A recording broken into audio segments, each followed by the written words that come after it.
Hey guys, it's Nan, and I am back with some stuff that I'm working on. It's pretty much things that I'm working on before I actually construct the new book that I'm making. So I'm working on this belly band here, and that's going to go in my book. As you can see, I have a lot of little tidbits here, scraps from pieces of lace that I have left over, so I am not going to throw that out. I'm going to be using that, and in a second I'll show you some of the stuff that I've created with this already. But for this, I'm going to use it probably as a belly band, and I wanted to keep it as simple as possible, so I just added a few things there, and I do want to add some buttons to it. Now, my needle has gone AWOL. How funny is that? I just had it here. Where are y'all? Okay, I'll be back in a second. I don't know if that's ever happened to you, that when you go to start a video, something goes missing. So I started adding these buttons on here. And what I wanted to show you real quick was a little tip my grandma showed me on how to make a knot. And she did have some awesome sewing skills. Unfortunately, I wish I had had more time with her for her to show me more, but this is one of the things I remember and will continue to use. So I just added basically 2 stitches to that button. You don't need much for a button to hold on to the material you're sewing it onto. And normally when we go to sew a little knot, we end up going through the material, then through the thread. This is what she showed me. So she would take the needle and just give it a whirl around, hold the thread with this finger, and then go through the back, and you get your automatic knot there. You don't need to do 2 steps. You do it all in 1 step. Cut it, and your button is there. I'm going to do that one more time because this is the last button that I'm going to put on here. And I know there's something that she used to do with her finger and the knot here. She would grab it and somehow actually make a knot on there, but I've yet to master that one. I've done it once or twice, and then I seem to not be able to do it. So I'm still doing it old school by wrapping it around my finger and making my knots. Okay, let me cut that excess off. Let's do this one more time before I show you some of the stuff that I'm going to use in my next book. And what I wanted, and I'm gonna tell you in a minute when I do share those, what kind of a book I'm creating. I don't know if you have an idea yet, but it's going to be a nice one. It's going to be a first, but I'd like you to follow along if you'd like to, and let's create it together. All you need to do is go back to my previous video, and it's on how to start your book cover, and then I'll just keep adding videos, and step by step we will create a gorgeous book.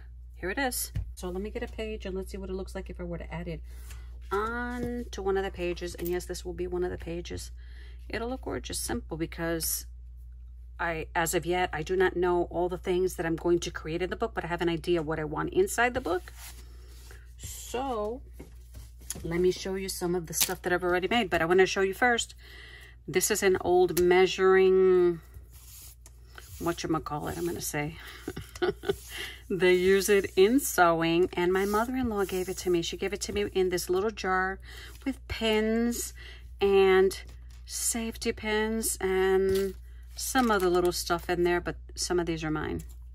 Some other little stuff, and I welcome anything that I'm given that I can use in my books. And this, I think, is more than 60 years old. This belonged to her mom. More than 60. She was married for 60 years. So I showed you already all the little tidbits that I use to create clusters or whatever you want in your book, but what I wanted to show you first was the book that I was planning to use, which was this one.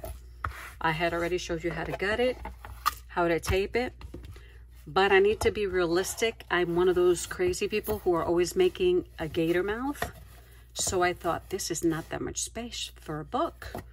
So I went through my stash of books, and I had already cut this one out. Hardcover, nice. And it has so much more space in it, so that if I were to put 2 inserts in here, when I add all the luscious stuff that's going to go in there, it's actually going to fit. It's going to look great. And then, let me show you. I picked out my buttons for the book, whatever this may become. I've already chosen the buttons. I will not add any more. And I may not even use everything that I've chosen. It's one of those things where you sit down and you're picking, choosing, pulling, and then you have a stack of things that you want to use. So I have doilies galore here. Look at this. Doilies. All kinds. And some of these have these stains on them. I don't know. I would probably call it's an antiquing, but we know that life tends to, I don't know if it's oxidation or what in the air, what it does to this, like it does to metals. It rusts it, but with lace, it's sort of, I don't know if the bugs do that. So I'm sure they were put somewhere where they just have these little stains, but I've washed everything and they're going to be used as is. I have thinner ones.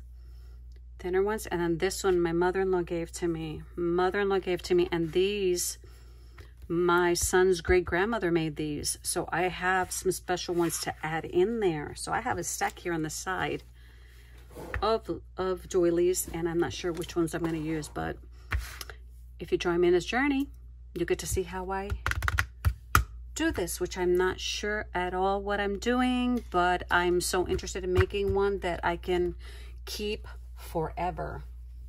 So I'm going to be adding new, used, recycled, just about anything. Any type of elements you want to add to your book.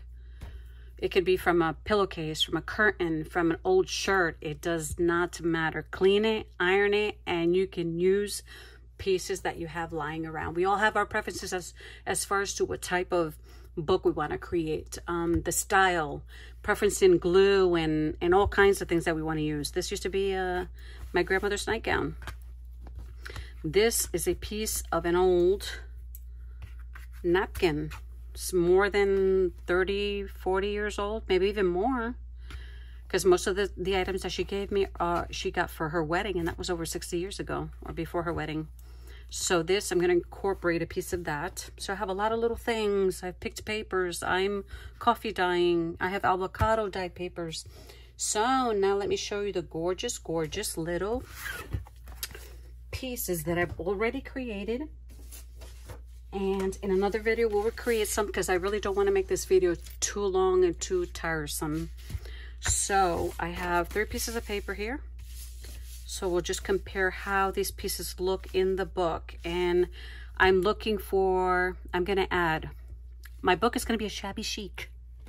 What does that entail? I don't know. I know there's a lot of lace in it, but I'm assuming that when you create a book, you're creating it so that it appeals to you. Unless you're creating something for someone else, that's a different story. This is what I'm going to create, that when I look at this book, it has a piece of myself inside and other stuff that I add to it. So we'll have nature, lace, and who knows what else. We'll see. But these are the little things that I have been working on. So I've been using, now I remember what it's called, measuring tape. Only it's cloth, and very old cloth, and the pins and these little doodads, whatever they're called, that go on your shirts where it's a snap. It's kind of a snap. These pearlized buttons, I have some of those too, and just pieces of cloth, cheesecloth. Here's a piece of my grandma's nightgown, and if I were to compare it on the pages, I hope I'm in frame. Let me go up a little bit. This could become a pocket. It could become a tuck spot. Maybe you just want to glue the whole thing on the page and add something up on the top, maybe a coffee dyed, let me see, I have one here. Coffee dyed paper in the back, and this would be sort of something in the middle. Depends. I just don't know where I'm gonna go. If you guys want to elaborate on anything, would like to see me do something specific in these books, so we're gonna do the from point A to point Z and in between. I'm talking about adding the inserts, paper stuff. It's a lot of stuff. My mind is going crazy. I have so much in my mind already. Here's another one I've created, which can become maybe just an element on the page that's going to make it look pretty aesthetically. Here's another one. It's pretty long, so in the pages and in the book, I can cut it down a little bit if I want to. It can also become just an embellishment on the page, a tuck spot. Again, a side band. You can actually make it a tab if you want to. Hang it from the bottom, the top of the page. There's numerous things you can do with the stuff that you create. So I've really been busy with these. Some of them are unfinished because I'm not sure yet what I'm going to add to it. But I thought this would become a great belly band if I add another piece of cloth on the back and then just decorate some stuff on it. I am busy working on paper. No, let me see what they're called. Paper faux ribbon. That can be used as snippets also. But basically, I like to add them to the side of my pages. So I created this little cluster, and I'm not sure what this was, but I decided to take some ribbon and wrap around it.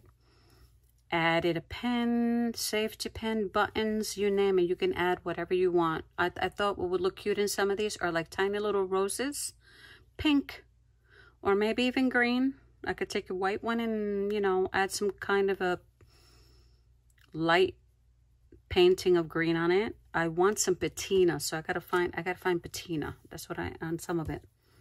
There's one I'm thinking of making this into a page clip, and this here is also another one. It can come down from the top, from the side. It could be a side pocket, side tuck, whatever it may become at the point when we add it into the books. And this one was just a cluster of cloth that I picked and button my sister gave me. These buttons were from my mom, Carol, who passed away. Lace from Hobby Lobby. And again, the old little things that I get. I still have stuff that I have to go through in my hope chest and see what I find. Here's another one. And I can still add a little more to all of this. I think this is beautiful, as is, for a shabby chic book.